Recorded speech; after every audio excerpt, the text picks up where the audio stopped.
Shalom, saudara-saudara yang kekasih, kembali bersama dengan saya, Pendeta Ram Kenny. Identitas kelompok 144.000 di dalam kitab Wahyu terdapat dalam dua pasal. Pasal yang pertama, yaitu pasal 7, mulai dari ayat 1 sampai ayat 8. Di sana kita akan mendapatkan gambaran atau keterangan tentang kelompok 144.000 orang ini. Yang kedua, yaitu terdapat di Wahyu pasal 14 ayat 1 sampai ayatnya yang kelima. Dalam video ini, kita akan membahas 7 karakteristik atau 7 ciri-ciri dari kelompok 144.000 orang ini.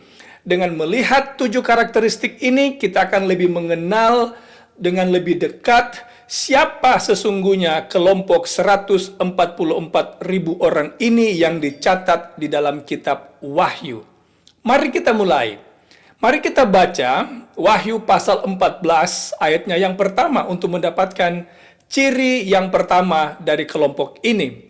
Wahyu pasal 14 ayat 1 berbunyi demikian.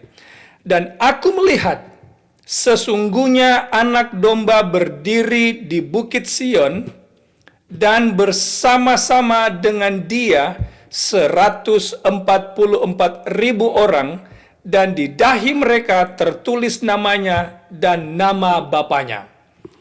Ayat yang pertama, Wahyu pasal 14, memberikan kita keterangan bahwa kelompok 144.000 orang ini bersama-sama dengan Yesus atau anak domba Allah, yaitu Yesus Kristus. Nah, saudara yang kekasih, hanya mereka yang mencintai Yesus, yang mengasihi Yesus, yang akan diam bersama-sama dengan Dia.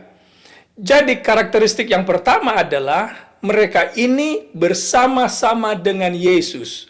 Mengapa? Karena mereka mencintai Yesus. Nah, mari kita baca Yohanes pasal 14 ayatnya yang ke-15. Berbicara begini, jikalau kamu mengasihi aku, kamu akan menuruti segala perintahku. Kita tahu dari ayat ini bahwa orang-orang yang mengasihi Yesus adalah orang-orang yang menyadari pengorbanan Yesus di salib yang telah menyelamatkan mereka dari dosa dan memberikan mereka harapan hidup kekal. Dan Yesus berkata, kalau kamu mengasihi aku yang telah mati bagi kamu, kamu akan menuruti segala perintahku.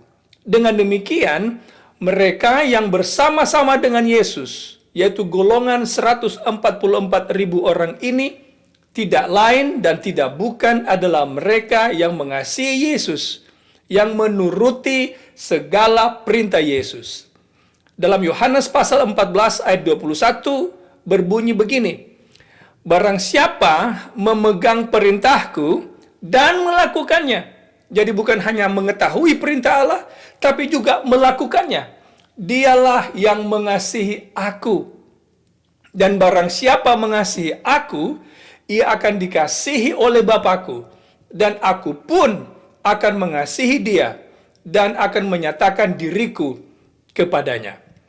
Saudara yang kekasih, Alkitab begitu jelas menyatakan bahwa jikalau kita mengasihi Allah, yang telah mati bagi kita, kita akan rela dengan kasih, dengan penurutan, dengan sukarela akan mengikuti apa yang Ia perintahkan kepada kita.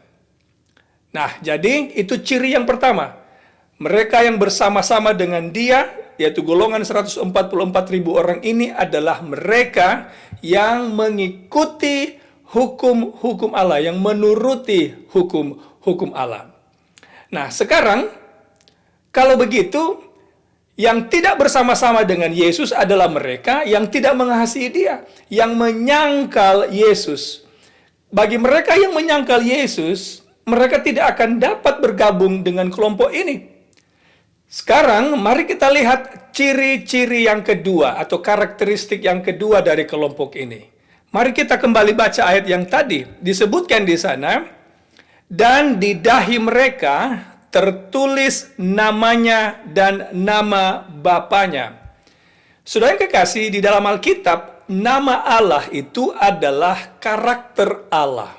Bila saudara ingat ketika Musa bertanya, meminta Tuhan menyatakan kemuliaannya, yang dia nyatakan kepada Musa adalah karakter Allah. Itu kita dapatkan di Keluaran pasal 34 ayat 5-7 yang berbunyi begini. Turunlah Tuhan dalam awan, lalu berdiri di sana dekat Musa, serta menyerukan nama Tuhan. Berjalanlah Tuhan lewat dari depannya dan berseru, Tuhan, Tuhan Allah penyayang dan pengasih, panjang sabar, berlimpah kasihnya dan setianya, yang meneguhkan kasih setianya kepada beribu-ribu orang, yang mengampuni kesalahan, pelanggaran, dan dosa, tetapi tidaklah sekali-kali membebaskan orang yang bersalah dari hukuman, yang membalaskan kesalahan bapa kepada anak-anaknya dan cucunya kepada keturunan ketiga dan keempat.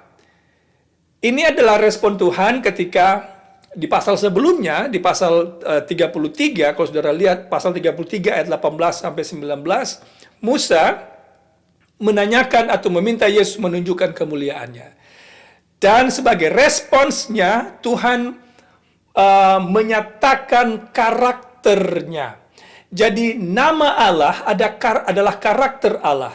Kalau begitu, kelompok ini adalah kelompok yang merefleksikan atau yang memantulkan, yang melakukan karakter Allah. Memantulkan sifat-sifat Allah. Kenapa didahi? Kalau saudara masih ingat, kita pergi kembali ke Wahyu pasal 7 ayatnya yang ketiga. Di sana juga Tuhan memerintahkan kepada malaikat-malaikat untuk tidak melepaskan angin atau peperangan yang terakhir sebelum umat Tuhan dimeteraikan di dahi. Kenapa di dahi, saudara yang kekasih? Dahi adalah lambang ingatan. Jadi saudara tidak akan lihat nama Allah secara literal tertulis di dahi orang-orang yang percaya ini. Tapi dahi adalah simbol ingatan. Bahwa mereka ini mengingat dan melakukan apa yang Allah minta mereka lakukan. Yaitu memantulkan karakter Allah. Jadi ciri-ciri dari kelompok 144.000 orang yang dicatat di Wahyu pasal 14 ini adalah memantulkan karakter Allah. Kalau begitu karakter Allah ini yang mana, saudara yang kekasih? Saudara yang kekasih, karakter Allah itu terpancar di hukumnya. Kalau saudara ingin melihat karakter Allah, lihat pada hukumnya. Saya beri contoh. Allah itu kasih. Hukum Allah juga adalah hukum kasih. Allah itu kekal. Hukum Allah juga adalah hukum yang kekal. Allah itu benar. Hukum Allah juga adalah hukum yang benar. Allah itu suci. Hukum Allah juga adalah hukum yang suci. Allah itu tidak berubah. Hukum Allah juga tidak berubah. Jadi singkatnya, hukum Allah ini atau 10 hukum Allah ini adalah pantulan dari karakter Allah itu sendiri. Karena pemerintahan Allah di sorga, dasar pemerintahannya adalah hukum Allah, yaitu mengasihi Allah dengan segenap hati dan mengasihi sesama manusia. Itulah rangkuman dari 10 hukum Tuhan. Jadi, kalau begitu, identitas yang kedua dari 144.000 orang ini adalah mereka memantulkan karakter Allah. Yaitu dengan kata lain, mereka menuruti hukum. Hukum Allah ini cocok dengan karakteristik yang pertama tadi. Nah, sekarang mari kita lihat karakteristik yang ketiga dari kelompok ini. Mari kita baca ayatnya yang ketiga. Wahyu pasal 14 ayatnya yang ketiga berkata begini. Mereka menyanyikan suatu nyanyian baru di hadapan tahta dan di depan keempat makhluk dan tua-tua itu. Dan tidak seorang pun dapat mempelajari nyanyian itu selain daripada 144.000 orang yang telah ditebus dari bumi. Jadi karakteristik yang ketiga menurut ayat ini adalah mereka ini adalah kelompok orang yang menyanyikan lagu yang hanya mereka yang mengerti. Mengapa saudara yang kekasih? Kalau kita pergi ke Wahyu pasal 15 dalam ayat 2 sampai ayat 5, saudara akan dapatkan juga kelompok yang sama ini menyanyikan lagu Musa, lagu kemenangan, lagu karena mereka telah melewati masa-masa kesusahan selama mereka ada di dunia ini. Dan hanya mereka yang mengerti kesusahan ini karena hanya mereka lah yang mengalami sendiri kesusahan-kesusahan yang disebutkan dalam Alkitab atau dalam buku Wahyu, yaitu The Great Tribulation. Mereka ini melewati masa kesusahan ini dan mereka menang. Dan nyanyian ini hanya mereka yang mengerti karena merekalah yang mengalaminya. Lalu kemudian ciri yang keempat, karakteristik yang keempat kita dapatkan juga di ayat yang ketiga tadi, yaitu mereka ini ditebus dari bumi. Nah, bumi di sini saudara menjelaskan atau mengindikasikan bahwa umat tebusan ini atau kelompok 144.000 orang ini tidak berasal dari satu tempat yang spesifik. Saya beri contoh, tidak ditebus dari orang Israel saja. Alkitab tidak berkata kelompok 144 orang ini ditebus dari bangsa Israel saja yang ada di Israel hari ini. Tidak. Tapi Alkitab dengan jelas menyebutkan mereka ini ditebus dari bumi. Bukan dari tempat yang spesifik, entah itu Israel, entah itu Indonesia, Eropa, atau Amerika, tapi dari bumi. Apa artinya? Mereka ini adalah umat tebusan yang datang dari semua bangsa-bangsa di bumi. Mereka yang mencintai Tuhan, mereka yang mengikuti anak domba ini kemana ia pergi, menuruti perintah-perintahnya. Dari segala bangsa mereka akan datang, bukan hanya dari tempat tertentu atau dari golongan bangsa tertentu. Nah, itu yang ketiga, yang keempat. Nah, sekarang mari kita lihat karakteristik yang kelima dari kelompok 144.000 orang ini. Kita baca ayatnya yang keempat sekarang dari Wahyu pasalnya yang ke-14. Ayat 4 berbunyi begini. Mereka adalah orang-orang yang tidak mencemarkan dirinya dengan perempuan-perempuan. Saudara yang kekasih, di kitab Wahyu ada dua jenis perempuan. Perempuan yang terdapat di Wahyu pasal 12, yaitu perempuan yang murni, yang suci. Kemudian kita dapatkan dia punya lawan atau opposite dari perempuan yang kudus ini, yaitu terdapat di Wahyu pasal 17 yang dikenal dengan pelacur besar, yaitu Babel. Nah, wanita dalam kitab Wahyu atau dalam Alkitab secara umum adalah lambang gereja. Kalau begitu ada dua jenis gereja atau dua jenis pengikut Yesus yang digambarkan di kitab Wahyu. Gereja yang murni, yang selalu meninggikan Alkitab, yang mengikuti perintah-perintah Allah secara keseluruhan. Dan yang satu adalah gereja yang menciptakan doktrin-doktrin sendiri, karya ciptaan manusia. Bukan mengikuti firman Allah, tapi mereka menciptakan perintah mereka sendiri dan meminta manusia juga untuk mengikutinya. Itu kita bisa dapatkan di Wahyu pasal 17. Dan sayangnya seluruh dunia ini, dalam kata lain, mayoritas terperangkap di sini. Mereka mengikuti wanita pelacur ini dan mabuk oleh cawan anggur dari perempuan ini, yaitu mabuk dengan doktrin-doktrin palsu yang diajarkan oleh gereja. Nah, tetapi mereka yang tergolong dalam 144.000 ini adalah mereka yang kudus dan tidak mencemarkan diri mereka dengan ajaran-ajaran yang tidak sesuai dengan Alkitab. Jangan lupa, hal yang sama juga terjadi di Perjanjian Lama. Kalau saudara masih ingat, Isabel, perempuan, dan pelacur di Wahyu pasal 17. Jadi ini adalah gambaran perempuan yang adalah musuh-musuh Allah. Tetapi 144.000 orang ini tidak mencemarkan diri mereka dengan ajaran-ajaran palsu ini. Nah, sekarang karakteristik yang keenam dari kelompok 144.000 orang dalam Wahyu pasal 14. Mari sekarang kita baca ayatnya yang berikut. Ayatnya yang ke-4. Mereka adalah orang-orang yang tidak mencemarkan dirinya dengan perempuan-perempuan karena mereka murni sama seperti perawan. Mereka adalah orang-orang yang mengikuti anak domba itu kemana saja ia pergi. Mereka ditebus dari antara manusia sebagai korban-korban sulung bagi Allah dan bagi anak domba.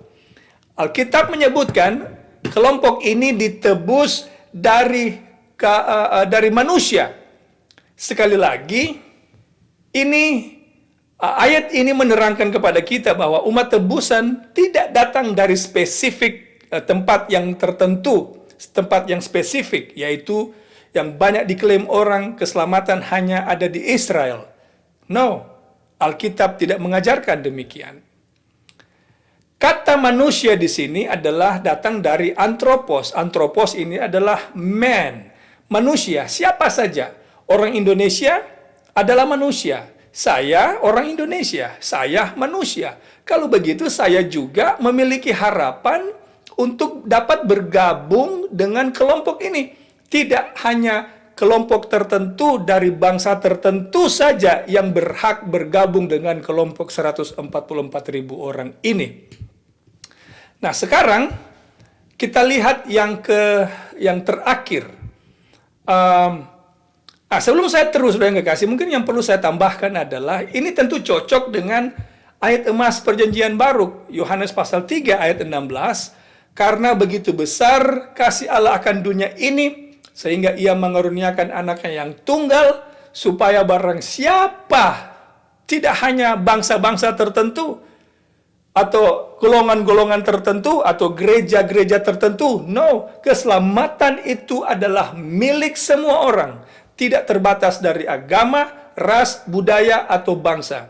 Selagi orang itu mau menuruti Allah, mencintai Allah, menuruti hukum-hukum Allah, berjalan sesuai dengan perintah Allah, mereka ini akan mendapatkan kesempatan untuk disebut atau bergabung dengan kelompok 144.000 orang ini.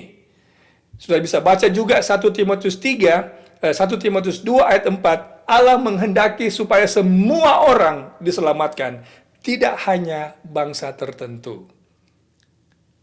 Tidak hanya bangsa tertentu. Nah, sekarang yang terakhir. Ciri-ciri yang terakhir dari golongan 144.000 orang ini adalah tidak terdapat dusta pada mereka. Itu ayatnya yang ke-5. Dan di dalam mulut mereka tidak terdapat dusta, mereka tidak bercelah. Kenapa mereka tidak terdapat dusta, saudara yang kekasih? Karena mereka selalu jujur dalam melakukan segala sesuatu, termasuk jujur juga dalam menyampaikan pekabaran. Saya, sebagai seorang pendeta, saya memiliki tanggung jawab untuk berkata jujur, benar, dan tidak menyembunyikan kebenaran ini dari saudara-saudara sekalian. Kalau saudara mengikuti Allah, saya tidak mendapatkan apa-apa. Kalau saudara mengikuti Allah, saya tidak dapat pujian atau promosi atau keuntungan, tapi surga. Berbahagia bila saudara mengikuti Tuhan. Tentu saya juga turut berbahagia kalau saudara ikut akan firman Tuhan. Nah, sekarang mari kita baca Wahyu pasal 7 ayatnya yang ketiga, menyangkut kelompok 144.000 orang ini. Wahyu pasal 7 ayat 3 berbunyi begini. Katanya, janganlah merusakkan bumi dan laut dan pohon-pohon sebelum kami memeteraikan hamba-hamba Allah kami pada dahi mereka. Saudara yang kekasih, sebelum dunia ini akan dihancurkan oleh Tuhan, Tuhan akan memeteraikan umatnya. Sekarang berbicara tentang meterai Allah. Apa meterai Allah ini? Atau bagaimana Allah memeteraikan umatnya yang setia kepadanya ini? Di mana kita bisa temukan meterai Allah ini? Saudara yang kekasih, kita harus pergi ke Alkitab dan biarkan Alkitab yang menjawabnya. Kita baca Yesaya pasal 8 ayat 16 dan ayatnya yang ke-20 akan membantu kita mengerti apa ini meterai Allah dan di mana terdapat meterai Allah dan siapa yang akan menerima meterai Allah ini. Yesaya pasal 8 ayat 16. Aku harus menyimpan kesaksian ini dan memeteraikan pengajaran ini di antara murid-muridku. Mari izinkan saya membacakan terjemahan bahasa Inggris karena lebih jelas dari terjemahan bahasa Indonesia dalam King James Version atau any version yang saudara bisa gunakan. Berbunyi begini.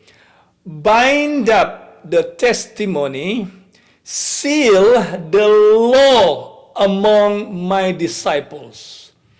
Seal the law among my disciples. Jadi seal atau meterai Allah ini menurut ayat ini ternyata terdapat di dalam hukum Allah.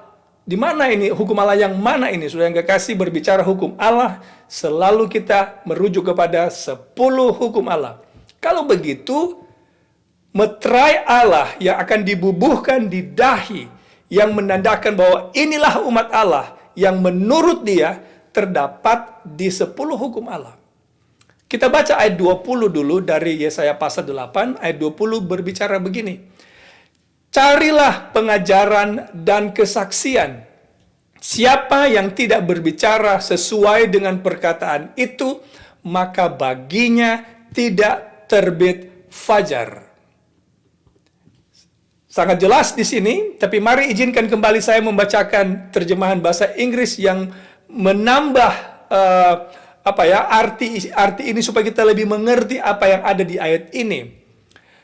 Ayat bahasa Inggris menyebutkan begini, to the law and to the testimony, if they speak not according to this word, it is because there is no light in them. Disebutkan di situ, to the law and to the testimony. Law yang mana? Tentu ini adalah 10 hukum Allah. Kalau saudara lihat bahasa aslinya dari ayat ini merujuk kepada 10 hukum Allah. Kalau begitu saudara kekasih, meterai Allah terdapat di sini. Di mana di 10 hukum Allah itu terdapat meterai Allah? Berbicara tentang meterai, paling tidak ada 3 hal yang harus terdapat di meterai. Contohnya, kalau Presiden Joko Widodo umpamanya membubuhkan presiden kita yang sekarang menjadi Presiden Republik Indonesia, membubuhkan dokumen negara di salah satu dokumen, maka dokumen itu akan sah kalau dibubuhkan meterai. Dan di meterai ini biasanya ada 3 hal yang terdapat di sana, yaitu nama, dalam hal ini Bapak Joko Widodo itu namanya, kemudian title-nya atau gelarnya yaitu presiden. Nah, sekarang juga yang terakhir adalah yang harus ada di meterai adalah wilayah kekuasaannya. Wilayah kekuasaannya adalah Republik Indonesia. Jadi Bapak Joko Widodo Presiden Republik Indonesia. Barulah dokumen itu akan sah kalau dibubuhkan meterai yang terdapat 3 hal ini. Kalau begitu pertanyaan, ada di mana di 10 hukum Allah kita bisa dapatkan nama Allah, gelar dari Allah, dan wilayah kekuasaan Allah. Saudara bisa mencari di 10 hukum Allah ini mulai dari hukum pertama sampai hukum ke-10. Saudara akan ketemu di hukum yang keempat. Di hukum yang keempat kita akan temukan nama Allah dan jabatan Allah dan juga wilayah kekuasaan Allah. Mari kita baca Keluaran pasal 20 ayatnya yang ke-8 sampai ayatnya yang ke-11 untuk melihat meterai Allah di sana. Ayat itu berbunyi demikian. Ingatlah dan kuduskanlah hari Sabat. 6 hari lamanya engkau akan bekerja dan melakukan segala pekerjaanmu. Tetapi pada hari ke-7 adalah hari Sabat Tuhan Allahmu. Kita dapatkan nama Tuhan di sana. Maka jangan melakukan suatu pekerjaan engkau atau anakmu laki-laki, atau anakmu perempuan, atau hambamu laki-laki, atau hambamu perempuan, atau hewanmu, atau orang asing yang di tempat kediamanmu. Ayat 11. Sebab 6 hari lamanya Tuhan, kembali nama Tuhan, menjadikan langit dan bumi. Jadi jabatan atau gelar Tuhan adalah pencipta. Dialah yang mencipta langit dan bumi, laut dan segala isinya. Dan ia berhenti pada hari ke-7. Itulah sebabnya Tuhan memberkati hari Sabat dan menguduskannya. Lalu wilayah kekuasaan dari yang terdapat dalam ayat ini adalah langit, bumi, laut, dan segala isinya. Jadi, kita dapatkan 3 elemen yang terdapat di meterai ada di hukum Allah yang keempat, yaitu nama Allah, jabatan Allah adalah pencipta, dan wilayah kekuasaan adalah tentu alam semesta. Jadi saudara yang kekasih, di Wahyu pasal 7 ayat 3, mereka yang akan menerima meterai Allah, yang akan dilindungi Allah ketika masa kesusahan yang hebat akan menimpa dunia ini, Allah akan melindungi mereka yang memiliki meterai Allah yang hidup, yaitu yang terdapat di dalam 10 hukum Allah, khususnya hukum yang keempat, hukum hari Sabat. Kalau begitu, ajakan bagi kita adalah marilah kita menghormati Allah, mencintai Allah, dan menuruti hukum-hukum Allah. Saudara yang kekasih, banyak orang mengklaim, tidak mungkin menuruti hukum Allah.